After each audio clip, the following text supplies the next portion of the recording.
स्थिति व विस्तार है, इसके बारे में पढ़ते हैं। सबसे पहला क्वेश्चन है, भारत में राजस्थान की भौगोलिक स्थिति है।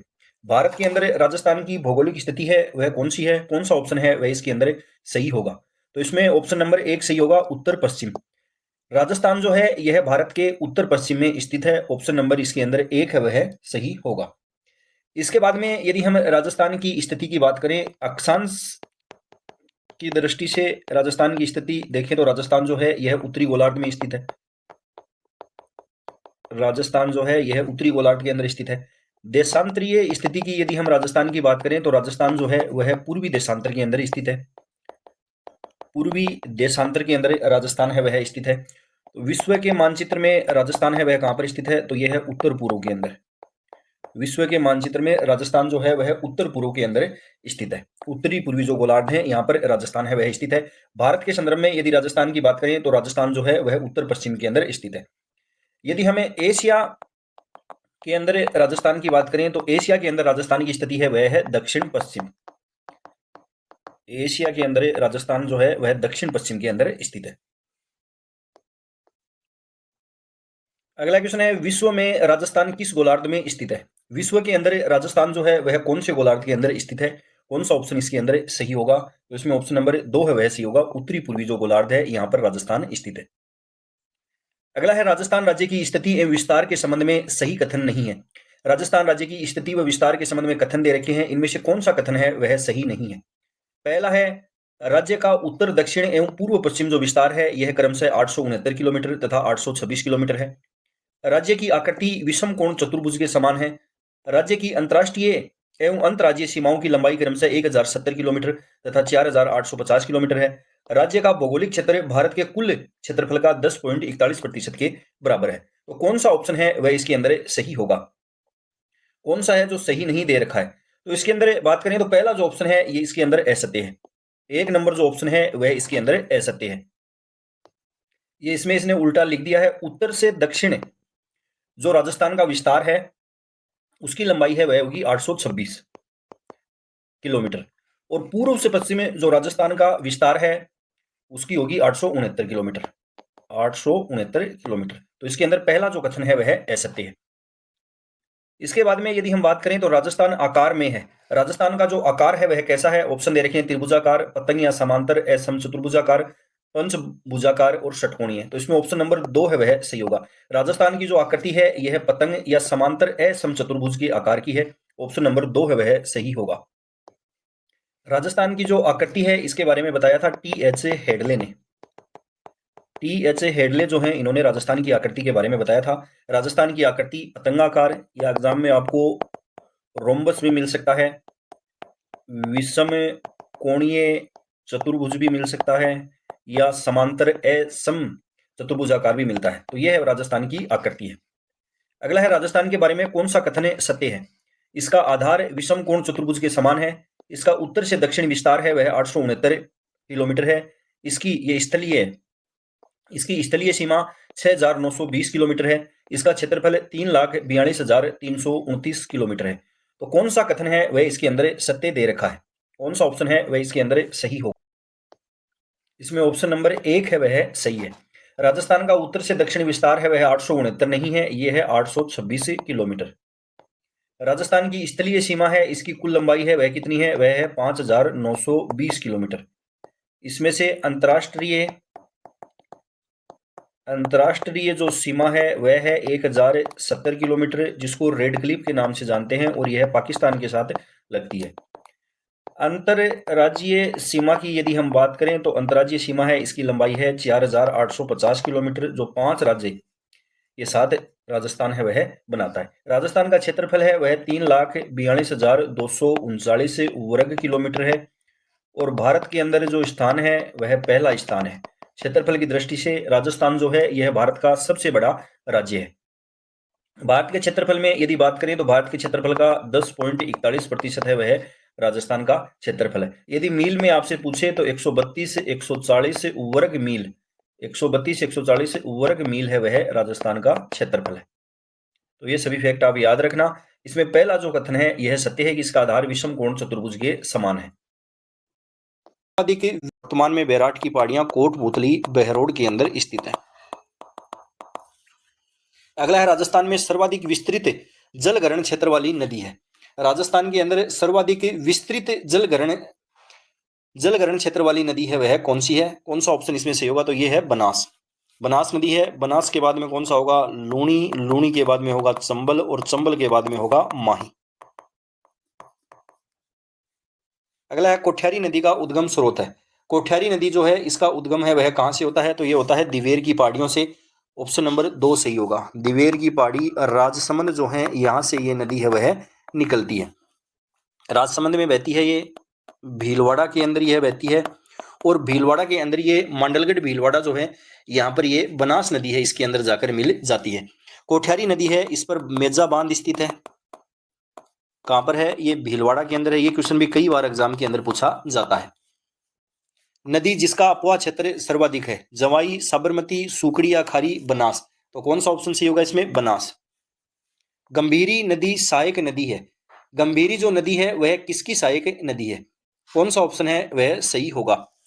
तो ये सहायक नदी है बेड़च की। ऑप्शन नंबर 2 है वह सही होगा। गंभीरी नदी जो है वह किसकी सहायक नदी है? बेड़च की सहायक नदी है। डाई नदी का संबंध राजस्थान के किस जिले से है?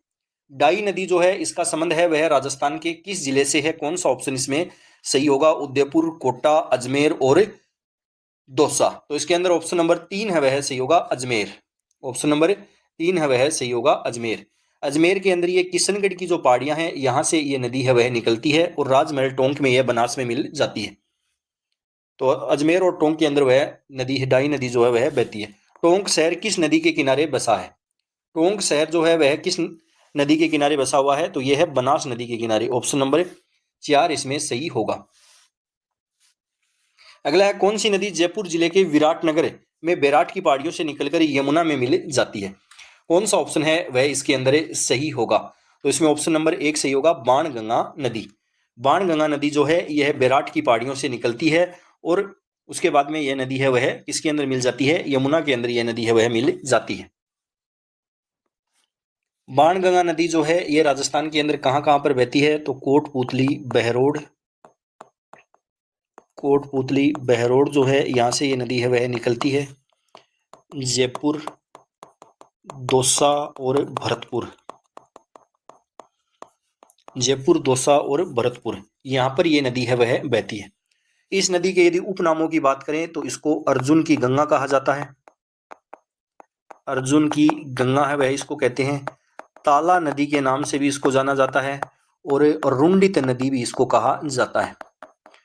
रुंडित नदी इसको कहा जाता है। रुंडित नदी क्या होती है? रुंडित नदियां वे नदी होती हैं जो अपनी मुख्य नदी में मिलने से पहले ही समाप्त हो जाती हैं, उनको कहा जाता है रुंडित नदी।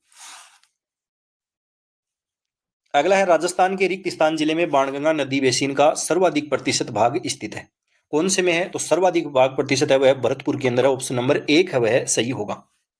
निम्नलिखित में से कौन से जिले में बाणगंगा नदी नहीं बहती? अजमेर, भरतपुर, दौसा, जयपुर। तो ये अजमेर के अंदर ये नदी है वह नहीं बहती है।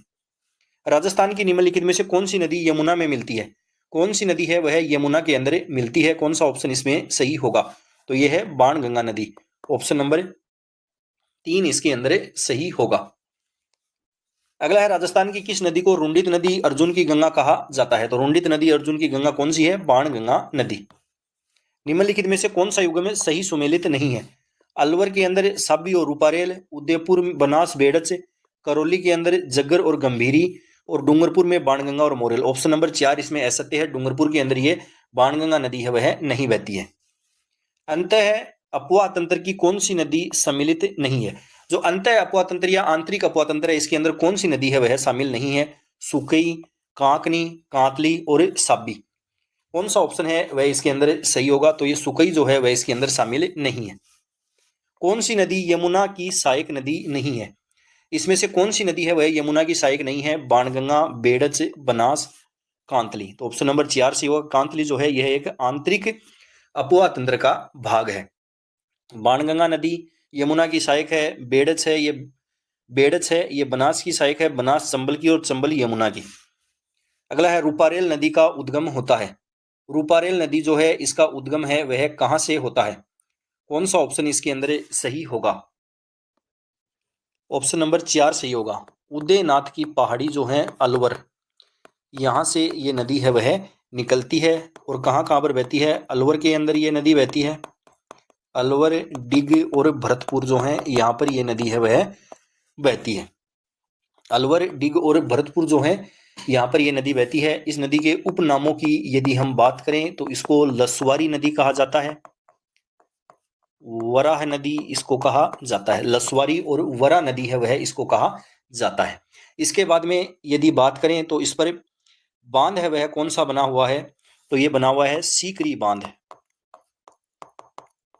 सीकरी बांध जो है यह रूपारेल नदी पर है, डिग के अंदर। अगला है, निम्नलिखित में से किस नदी को वराह या लसवारी के नाम से जाना जाता है? तो कौन सी को जाना जाता है? रूपारेल नदी को। निम्नलिखित में से कौन सी राजस्थान में आंतरिक अफवाह की नदी नहीं है? कांतली, साबी, मसूरदी, जाखम। तो जाखम है ये आंतरिक अफवाह की नदी नहीं है। अगला है, निम्नलिखित में से पलाश वन राजस्थान के किस क्षेत्र में नहीं पाए जाते हैं? पलाश के जो वन हैं वह राजस्थान के किस क्षेत्र में नहीं पाए जाते हैं? कौन सा ऑप्शन इसके अंदर सही होगा? अलवर, अजमेर, उदयपुर और जैसलमेर। कौन सा सही होगा? तो जैसलमेर के अंदर ये वन है वह नहीं पाए जाते हैं। राजस्थान में पलाश के वन निम्नलिखित में से किस वन का एक उप प्रकार है? कौन से वनों का एक उप प्रकार है पलाश के वन? कौन सा ऑप्शन इसके अंदर सही होगा? तो ये है उष्ण कटिबंधीय शुष्क पर्णपाती वनों के प्रकार। ऑप्शन नंबर 2 है वह सही होगा। ऑप्शन नंबर 2 है वह सही होगा। उष्ण कटिबंधीय शुष्क पर्णपाती जो वन है इसके यदि उप प्रकारों की बात करें तो कौन कौन से इसके उप प्रकार हैं? सांगवान के one, Salar one, Dokda one, डाक या पलाश वन, डाक या पलाश वन, बांस के वन, खैर वन और बबूल वन, ये इसके उप प्रकार हैं। राजस्थान के पलाश के वन कौन से जिलों में पाए जाते हैं? पलाश के जो वन हैं ये राजस्थान के अंदर कहां पर पाए जाते हैं? कौन सा ऑप्शन इसके अंदर सही होगा? कौन सा ऑप्शन है वह इसके अंदर सही होगा? ऑप्शन नंबर 1 सही होगा। अलवर, अजमेर, उदयपुर और राजसमंद के अंदर पलाश या डाक के वन जो है वह पाए जाते हैं। पलाश जो है इसको डाक के नाम से भी जाना जाता है, इसको खाकरा के नाम से भी जाना जाता है। इसके यदि वैज्ञानिक नाम की बात करें तो इसका वैज्ञानिक नाम है वह है ब्यूटिया मोनोस्पर्मा। ब्यूटिया मोनोस्पर्मा जो है यह इसका वैज्ञानिक नाम है। इसके उपनामों की यदि हम बात करें तो इसे जंगल की ज्वाला है वह कहा जाता है। जंगल की ज्वाला है वह इसको कहा जाता है। अगला है, राजस्थान में पलाश वन के संदर्भ में निम्नलिखित में से कौन सा कथन सही नहीं है? ये वन उन क्षेत्रों में फैले हैं जहां धरातल कठोर व पथरीला है। ये वन राजस्थान के केवल पठारी क्षेत्र में पाए जाते हैं। ये वन अलवर, अजमेर, सिरोही, उदयपुर, पाली और चित्तौड़गढ़ क्षेत्रों में फैले हैं। ये वन उष्ण कटिबंधीय शुष्क पर्णपाती वनों के उप प्रकार हैं। तो कौन सा ऑप्शन है वह इसके अंदर सही नहीं दे रखा है? कौन सा ऑप्शन है वह इसके अंदर सही नहीं दे रखा है? इसमें ऑप्शन नंबर 2 है वह सही होगा। ये वन राजस्थान के केवल पठारी क्षेत्र में पाए जाते हैं, ये कथन है वह असत्य है। राजस्थान में पाए जाने वाले पलाश के वनों की विशेषताएं हैं। ये वन उन क्षेत्रों में फैले हैं जहां का धरातल पथरीला एवं कठोर है। ये पहाड़ियों के उन क्षेत्रों में प्रचुर मात्रा में पाए जाते हैं जहां पठारी भूमि उपलब्ध है। इस प्रकार के वन केवल माउंट आबू क्षेत्र में पाए जाते हैं। ये वन मैदानों में भी पाए जाते हैं जहां कंकड़ और मृदा कम मात्रा में पाई जाती है।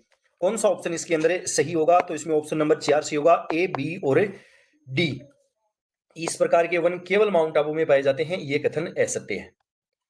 राजस्थान में निम्नलिखित में से किस प्रकार के वनों की प्रधानता है? राजस्थान के अंदर कौन से वनों की प्रधानता है? कौन सा ऑप्शन इसके अंदर सही होगा? सालार वन, डाक वन, बबूल वन और खेर वन। तो इसके अंदर ऑप्शन नंबर 2 है वह सही होगा, डाक वन या प्लास वन। अगला है, राजस्थान में खैर वनीय क्षेत्र पाए जाते हैं। राजस्थान के अंदर खैर वनीय क्षेत्र हैं वह कहां पर पाए जाते हैं? कौन सा ऑप्शन इसके अंदर सही होगा? तो ये पाए जाते हैं कोटा, सवाई माधोपुर। ऑप्शन नंबर 2 है वह सही होगा। कोटा, झालावाड़, बारां, चित्तौड़गढ़, सवाई माधोपुर जो है यहाँ पर खैर के वन है वह पाए जाते हैं। निम्नलिखित में से कौन सी पश्चिमी राजस्थान में पाए जाने वाली एक एक घास है? पश्चिमी राजस्थान के अंदर पाए जाने वाली एक एक घास नहीं है, सॉरी, कौन सी एक एक घास नहीं है? सेवण, धामण, करड़, सालर। कौन सा ऑप्शन है वह इसके अंदर सही होगा? सेवण, धामण, करड़ और सालर जो है यह पश्चिमी राजस्थान में पाई जाने वाली एक घास है, वह नहीं है। राजस्थान के अंदर यदि हम बात करें कौन कौन सी घास है वह राजस्थान के अंदर पाई जाती है, तो सेवण घास है वह राजस्थान में पाई जाती है, धामण घास है वह राजस्थान के अंदर पाई जाती है, बांस बांस भी घास होती है और ये सबसे लंबी घास है वह होती है, खस घास पाई जाती है, बुर घास पाई जाती है और मोचिया घास है वह पाई जाती है। यदि हम बात करें सेवण घास जो है ये कहां पर पाई जाती है, तो ये पाई जाती है जैसलमेर। सेवण और धामण जो है ये कहां पर पाई जाती हैं, ये जैसलमेर के अंदर पाई जाती हैं। बांस जो है यह सर्वाधिक पाया जाता है बांसवाड़ा के अंदर और यह सबसे लंबी घास है। खस घास है वह कहां पाई जाती है? सवाई माधोपुर, टोंक, भरतपुर और अजमेर है, यहाँ पर पाई जाती है। बुर घास है ये पाई जाती है बीकानेर के अंदर और यह सुगंधित घास होती है। मोचिया घास है ये ताल छापर अभ्यारण्य है चूरू के अंदर, ताल छापर अभ्यारण्य है चूरू के अंदर, यहाँ पर पाई जाती है। एक है आलेवरी घास या लेमन घास, जो कहां पर पाई जाती है? ये पाई जाती है जोधपुर के अंदर, ये पाई जाती है, तो ये भी आप याद रखना। अगला है खेजड़ी वृक्ष से, जिसको समी वृक्ष भी बोलते हैं, कि पूजा का प्रावधान किस पर्व से जुड़ा है? कौन से पर्व से जुड़ा है? तो ये जुड़ा है दशहरा पर्व से। ऑप्शन नंबर 3 सही।